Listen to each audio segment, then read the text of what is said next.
Man, you people are hardcore. Welcome back to me, Shiva Wilson, and my channel, which is all about legalizing recreational flower in the UK. Here we go, we're talking about alcohol, tobacco, and flower today. Alcohol, tobacco, and flower. There's always a hoo-ha about flower, tobacco, and alcohol.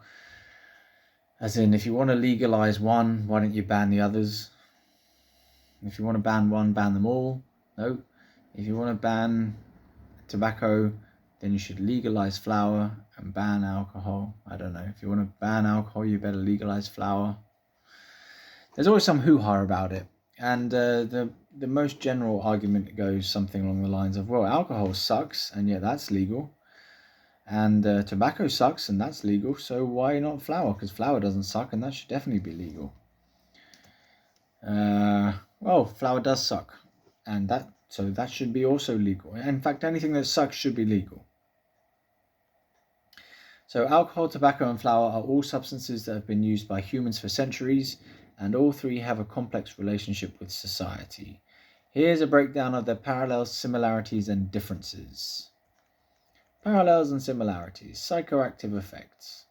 All three substances exert psychoactive effects, impacting mood, perception, and behavior. Alcohol is a depressant, tobacco is a stimulant, and flower can have both stimulant and depressant effects depending on the strain and the individual. Pardon me. Social use and cultural acceptance. All three have long histories of social use, from ancient rituals to modern-day recreational activities. Their cultural acceptance varies widely depending on time, place, and social norms. Potential for addiction and dependence. All three can lead to addiction and dependence with prolonged use, though the risks and severity vary. Health risks. All three substances carry health risks, including an increased risk of certain types of cancer, heart disease, and other health problems. Legal status and regulation. The legal status of alcohol, tobacco, and flower has varied greatly throughout history and across different regions. Currently, alcohol and tobacco are widely regulated and legal for adults in many countries, while flower remains illegal or heavily restricted in many places.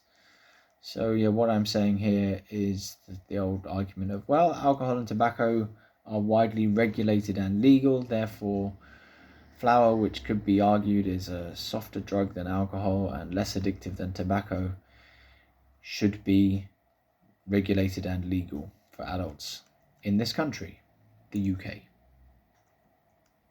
Differences now. Mode of action. These substances act on different parts of the brain and have distinct mechanisms of action. Alcohol primarily affects the central nervous system. Tobacco affects the cardiovascular and respiratory systems. And flower interacts with the endocannabinoid system.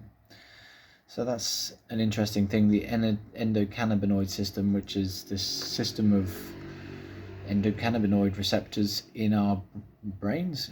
I guess it is part in the brain and in the body that all respond to flower use. When you use flower, it does stuff to the endocannabinoid system, which is a well-known and valid system of stuff, biological stuff in your body. And so there's an argument that comes up with legalization, which is, well, the body's got an actual whole system inside it to respond to flower use, and that has in some I don't know what I'm talking about. Damn. It's the endocannabinoid system that helps the medical effects of flower do their business, basically. That's what I was trying to say. It has in certain scenarios proven to be, I don't know what I'm talking about. Dosage and effects. The effects of each substance vary significantly depending on the dosage, individual tolerance, and other factors. Alcohol can cause intoxication and impairment. Tobacco can lead to dependence and respiratory issues. And flower can produce a range of effects from relaxation to euphoria to paranoia.